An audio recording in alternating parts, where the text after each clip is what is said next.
debater hoje ainda, um assunto que viralizou na internet e deu muito o que falar, viu? Relacionado ao LinkedIn, que é uma rede de relacionamentos profissionais. O LinkedIn é como se fosse um Facebook para os mais leigos, aqui eu vou explicar. Mas é uma rede específica para contatos de trabalho, chamado Network, certo? Então, o Ministério Público Federal e o Procon solicitaram informações à plataforma LinkedIn sobre a exclusão de um anúncio de uma vaga de emprego, feito pelo Centro de Análise da Liberdade e do Autoritarismo, em que seria dada a preferência a candidatos negros e indígenas. De acordo com o Ministério Público, a decisão da plataforma contraria esforços realizados no Brasil para a inclusão das minorias no anúncio. Então, pessoal, a gente vai debater um pouco a respeito desse assunto no programa de hoje, porque a gente tem falado tanto, né, com relação a combater o preconceito, a dar oportunidades, a questão das cotas raciais, enfim, e esse assunto deu o que falar na internet, nas redes sociais, muitas pessoas estão comentando com relação a isso, porque a plataforma excluiu esse anúncio de vaga só porque ele tinha essa especificação. Enfim, esse é um dos assuntos que a gente aborda hoje no Acontece e que tem, claro, muitas outras informações. Tem o Giro dos Famosos logo mais com a Giovanna Rovari. A gente fica junto até as 4 horas da tarde. Vem comigo! E já tem participação chegando por aqui da Rosa Barreira, do Newton Leite acompanhando o programa, mandando um alô pra gente. O Kleber Santos está sempre ligado aqui na nossa programação, mandando um alô de boa tarde. Eu conto com o seu recado também, viu? São 2 horas mais 17 minutos. Vamos esmiuçar e falar um pouco a respeito desse assunto do LinkedIn, que foi acionado então para explicar essa exclusão do anúncio de vaga. Eu trouxe essas primeiras informações, mas quem vai conversar um pouco conosco a respeito desse assunto é a Ana Minuto. Ela é coach, uma mulher negra e que está aí nas redes, sempre muito presente, inclusive no LinkedIn, e tem propriedade para falar a respeito desse assunto. Ana, muito boa tarde, obrigada pela sua participação aqui no Acontece, falando desse assunto tão atual. Seja bem-vinda. Olá, Mariana, muito obrigada.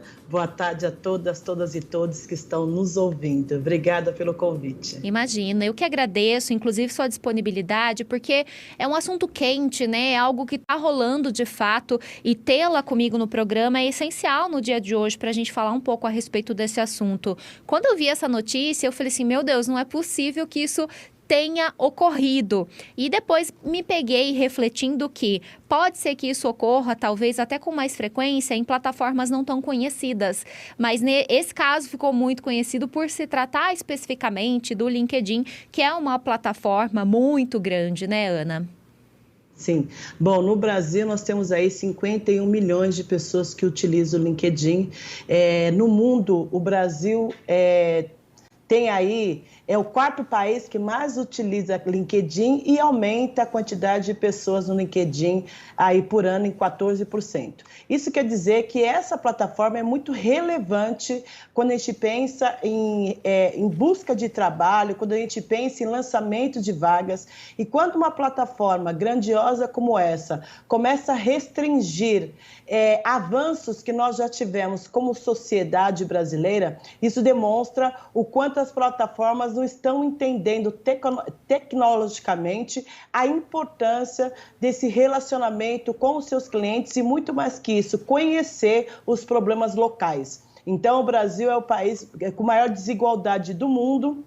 E o que isso quer dizer? Que todas as ações que estão sendo criadas são pertinentes e necessárias para que a gente possa aí minimamente fazer a reparação que nós precisamos em relação à comunidade preta. Hoje nós somos aí 56% da população, só 4,4% de mulheres pretas estão aí no poder, né, dentro dessas companhias. E quando a gente fala de diversidade e inclusão, a gente não está falando que a gente precisa tirar negros para colocar brancos para tirar negros, tirar LGBTQI para colocar mulheres. Nós estamos falando que a diversidade e inclusão, ela traz inovação, traz criatividade e muito mais que isso, traz um retorno para o negócio. Porque a partir do momento que você tem pessoas de grupos subrepresentados dentro da sua equipe, ela é capaz de trazer conhecimento desse público que você desconhece. E a partir daí você pode criar produtos e serviços que atendam a essa comunidade. Para além disso, a diversidade e inclusão é o certo a ser feito. E quando uma instituição como o LinkedIn barra essas vagas, ela dificulta o trabalho das instituições como a minha, a Minuto Consultoria, mas como outras tantas que estão trabalhando aí diariamente para conseguir criar grupos diversos, times diversos, principalmente quando se fala da questão racial. E Ana, você desenvolveu uma metodologia específica, um processo de coaching que entende essas especificidades, né, de afrodescendentes, afroempreendedores. Então, você está atuando nesse nicho e sabe que é essencial ter esse tipo de vaga, de disponibilidade no mercado. Aliás, é uma luta muito antiga, né, que a gente fala e surpreende demais, né? Nos dias de hoje, a gente tem uma restrição como essa. Sim, eu vou trazer um pouco até em relação a talentos, né? Até 2024 vão surgir mais de 530 mil vagas em tecnologia. E, por ano, o Brasil só forma aí 42 mil pessoas e essas pessoas têm um perfil. São homens brancos, cis, e eles muitas vezes não vão para a área de tecnologia. O que isso quer dizer? Que a gente vai ter um déficit nesse processo, a gente vai ter falta de mão de obra. Então, quando a gente percebe que se a gente não fazer a integração dos grupos subrepresentados e principalmente a população negra, que é 56%, nós estamos dizendo aí que nós também teremos dificuldade para avançar e prosperar enquanto país. Porque se nós não temos mão de obra para um momento tão latente, a gente está agora na 4ª evolução industrial, que é tudo sobre tecnologia. Agora, por exemplo, nós estamos fazendo a nossa entrevista online e tudo a todo momento está aumentando a escala em relação à tecnologia. Se nós não conseguimos trazer os grupos representados que estão aí nesse desafio lutando há tantos anos, nós também teremos dificuldade de ter empresas que consigam prosperar por falta de talentos. Então, quando a gente pensa aí que não fazem nem 200 anos que aconteceu a abolição em relação à escravatura, a gente percebe aí o quanto nós temos que avançar. E é um trabalho diário de muito desafio e que se as companhias não se apropriarem também dessa luta em favor de mais pessoas diversas dentro das companhias, vai ser muito difícil. E o LinkedIn, no Brasil, por exemplo, quando a gente pensa nas pessoas que trabalham aqui, o que é feito por aqui, eles estão fazendo esse trabalho de trazer mais negros. Eu, por exemplo, sou Top Voice do LinkedIn, sou Creator 2022, mas quando a gente pensa no global, né, que toma as decisões, não conhece a nossa realidade. Tanto é que as respostas que foram dadas para as várias instituições que questionaram esse processo, demonstra que não adianta hoje uma empresa só ter ações globais. Se ela não conhecer minimamente os países, os desafios, os problemas que cada país enfrenta, ela vai gerar esse tipo de ação que gera aí para a marca empregadora uma visão, uma imagem muito ruim e muito mais que isso, perde o crédito à plataforma. Bom, falando da plataforma, inclusive até para trazer uma resposta aqui, né, questionada sobre a retirada do anúncio, a plataforma respondeu que suas políticas são aplicadas de forma consistente a todos os usuários e que se pede que as vagas não especifiquem preferências ou requisitos relacionados a características individuais, como, por exemplo, idade, sexo, religião, etnia, raça ou orientação sexual. No entanto, a impressão que eu tenho, Ana, e você também que está lidando aí com esse mercado, o mundo muda e a gente precisa abrir essas vagas com especificações, aliás, todas essas especificações elencadas aqui, né? A gente, inclusive, tem empresas que só abrem vagas para setores específicos e para algumas pessoas em específico, né? A gente fala aí sobre o público LGBTQIA+, e tudo mais. Então, eu acho que, de certa forma, a plataforma tem que se readequar a essa realidade que a gente vive, né? Com certeza. Vou trazer um exemplo para você. Eu faço aí processo seletivo, ajudo as empresas a buscar esses jovens, e muitos jovens entraram em contato comigo para fazer um processo de coaching para entrar numa determinada empresa que estava fazendo aí essas ações afirmativas, né? E eu perguntei para a empresa, eu perguntei para as pessoas, mas por que você só quer essa empresa? A pessoa disse, porque essa foi a única empresa que disse que queria que eu estivesse lá. Então, por mais que pareça que eu coloque uma vaga e todo mundo vai olhar aquela vaga e vai se inscrever, não vai acontecer, porque os grupos subrepresentados não estão acostumados a se verem nesses lugares.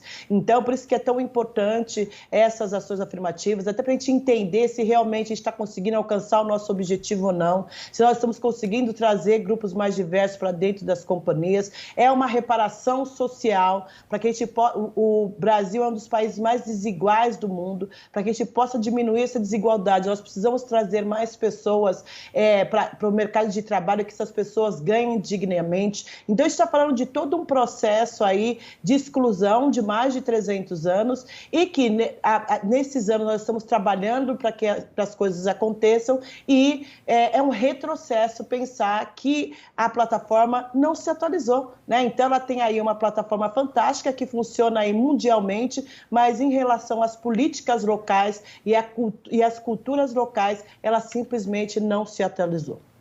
Vamos falar sobre o mercado de trabalho e a questão do racismo. Você que está aí atuando diretamente nessa questão, inclusive como coach, como mentora, e também, né, diretamente no LinkedIn, que é uma ferramenta utilizada para o trabalho, o que você observa? É claro que a gente fala sobre avanços, podemos dizer, acredito eu, que avançamos, mas precisa ainda avançar muito mais, né? Eu acho que é um passo tão lento. A gente está dizendo aí que para conseguir equidade relacionada à mulher vai demorar aí no mínimo 100 e poucos anos. E com a população negra, em relação à equidade, também mais de 200 anos. Os passos são muito lentos, por isso que qualquer conquista é muito importante. Por mais que a gente fale, nossa, estamos fazendo recrutamento e seleção, estamos trazendo mais negros, mas é um número muito pequeno. Quando a gente pensa aí, e aí eu peço para os ouvintes fazerem um exercício, né? Com quantas pessoas elas se relacionam com são negras? Quantos diretores, gerentes, coordenadores negros essas pessoas tiveram? Quantas pessoas negras esse grupo leu? Né? Ou na escolinha, quando o filho vai para a escolinha, com quantas pessoas negras essa pessoa se relaciona? É minimamente olhar os seus ciclos de amigos. Se você não tem nenhum amigo negro, você também não vai conseguir indicar nenhum amigo negro para alguma vaga que tenha na sua empresa, que tenha esse recorte. Então, a diversidade é um processo que tem que ser feito diário na nossa vida. E não é só o cidadão que precisa estar envolvido. Todos os três poderes precisam estar envolvidos. A gente tem que pensar no público, tem que pensar aí nas empresas, tem que pensar no terceiro setor, porque juntos é que a gente consegue acelerar esse processo. Senão, a gente vai continuar de forma muito lenta. E é o que eu falo, não precisa ir muito longe, só olhar ao seu redor, ver com quantas pessoas você se relaciona, quantas pessoas negras você leu ou você assistiu, na escolinha do seu filho, quantos negros tem, porque a partir daí você vai começar a tomar consciência que práticas racistas não é só você xingar uma outra pessoa ou não respeitar uma outra pessoa ou bater numa outra pessoa. Está relacionado ao seu dia a dia, ao quanto você não conhece a história de pessoas negras, o quanto você não tem minimamente aí um grupo de amigos que você possa indicar nas empresas, o quanto você não lê ou não fala sobre as questões raciais. Tudo isso são práticas racistas que nos impede aí de minimamente nos relacionar com pessoas diferentes de nós para aí poder criar esse vínculo, entender como é que funciona, porque o medo nos paralisa. Durante muito tempo, não só a TV, mas todo o imaginário da população brasileira foi educada para acreditar que negro é submisso, que negro é ladrão, que negro não dá conta, que negro não resolve. Não é à toa que estamos nas áreas operacionais. E se nós não trouxermos líderes negros, mulheres, LGBTQI, PCDs, nós não vamos conseguir fazer com que as políticas realmente sejam implementadas. Por quê? A pessoa que nunca passou por um desafio, uma pessoa pessoa que nunca teve problema em relação, que, por exemplo, andar no shopping e ser seguida, comprar alguma coisa e perguntar se quer ser dividida em 10 vezes, não poder sair sem RG, com medo de acontecer qualquer coisa, ser um alvo da polícia diariamente, não vai conseguir desenvolver metodologias ou políticas que possam atender aos grupos subrepresentados. Com certeza, você trouxe aí inúmeros exemplos que a gente acaba vendo no noticiário, né, dessa questão relacionada ao preconceito. Ana, eu não sei se eu deixei de perguntar algo que você acha importante da gente salientar com relação a isso tudo, mas quero dizer também que quero abrir o espaço aqui para você falar um pouco a respeito do seu trabalho como coach, né, e como que o pessoal pode conhecer um pouco mais do seu trabalho. Ótimo, Mariana. Muito obrigada aí pelo convite. Agradeço a todas e todos que estiveram aqui. Bom, relembrando, meu nome é Ana Minuto, estou aí em todas as redes sociais como Ana Minuto, trabalho aí nesse empoderamento e nesse auxílio não só de negros, mas também dos grupos subrepresentados, auxiliando aí no desenvolvimento humano, auxiliando no desenvolvimento de carreira também. Em relação às empresas, ajuda aí na implantação da diversidade e inclusão diariamente. O recado que eu deixo aqui é que a gente precisa se esvaziar um pouco da gente para se encher um pouco dos outros. Isso exige que nós tenhamos coragem e também empatia em ouvir novas histórias, entender o que eu posso fazer a partir dos privilégios que eu tenho hoje para mudar essa realidade, levando em consideração que todos nós somos impactados. E a última pergunta que eu deixo é: que mundo que vocês querem deixar para os seus filhos, para os seus sobrinhos, para os seus primos? Porque nós estamos construindo esse mundo agora. E se você não ajudar a construir um mundo mais diverso e equânime, com certeza os que vierem depois vão passar pelos mesmos desafios que as mulheres, que os PCDs, que os negros, que os LGBTQIs passam, que é essa falta de visibilidade, essa falta de emprego, essa falta de educação e minimamente de um emprego digno para atender às necessidades básicas. Com certeza. Ana, mais uma vez, muito obrigada, viu, pelo bate-papo. A Ana Minuto, que é coach, trazendo informações para a gente sobre esse assunto e toda essa complexidade que muitas vezes vem através desse debate, mas é que é algo simples e que a gente precisa aplicar mesmo no nosso dia a dia. Um beijo para você, muito obrigada mais uma vez, viu? Outra, querida, obrigada. São 2 horas mais 32 minutos. Esse é o primeiro